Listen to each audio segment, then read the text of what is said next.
A somewhat new report that has recently hit the internet is getting backed by various other insiders, and it's stating that Marvel Studios and Ryan Reynolds are sort of butting heads when it comes to the direction of Deadpool 3, and that Marvel Studios and Disney are trying to censor some of Ryan's ideas.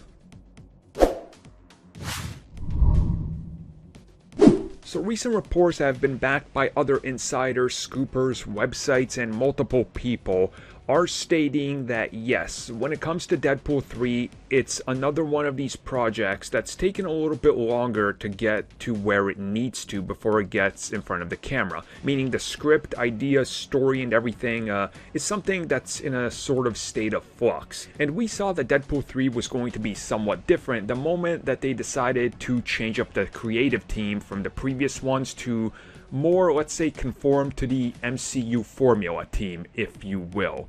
And a lot of people looked at this and said, well, something's got to be happening with this film. And recent reports have said it's due to the fact that Disney is a little bit more on the restrictive side of what Deadpool 3 can be, because they're going to censor some of the ideas that Ryan Reynolds has. And I'm just going to say I believe this. I mean, it makes sense. The thing is, when you let Ryan Reynolds do what he wants, you get more of a Deadpool 2, which many people will agree, and the box office showed up until re-release. People were like, it's not as good as the first one, which was tighter made, a tighter script, lower budget. It was new, it was refreshing, it was a little bit more unique. 2 leaned way more into the meme pool aspect and trying to set up an entire universe of X-Force for Fox and everything, and it just, it did not stick the landing for many people, myself included.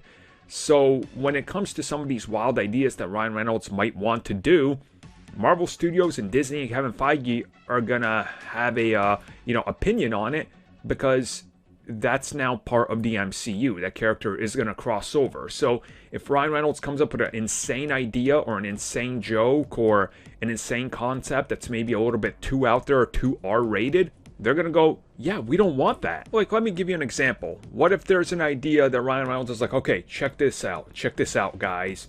Deadpool shows up in the MCU, and he takes his swords out, and just puts down the new Captain America saying he can never be as good as Chris Evans, and he'll never live up to it, and he's terrible, and then he ends up stabbing him with a sword.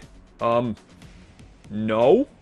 Can we not do that? Yeah, thanks. And you guys think I'm exaggerating with something like that, but again, go watch Deadpool 2. Maybe it's been a while, and you're gonna see some insane things that you're just like, why did they even bother with this? That's just, it's not even at the point of funny or entertaining, other than if you're like, maybe, I don't know, a 12-year-old it might be, but it just didn't really work. So I 100% believe that the studio is fighting with Ryan Reynolds. That's why they shook up the creative team and everything, because his ideas, if you let them loose, for the worse, they can sometimes not be as good as when he's restrained. If you want proof of this, check out Johnny Depp in the Pirates movie.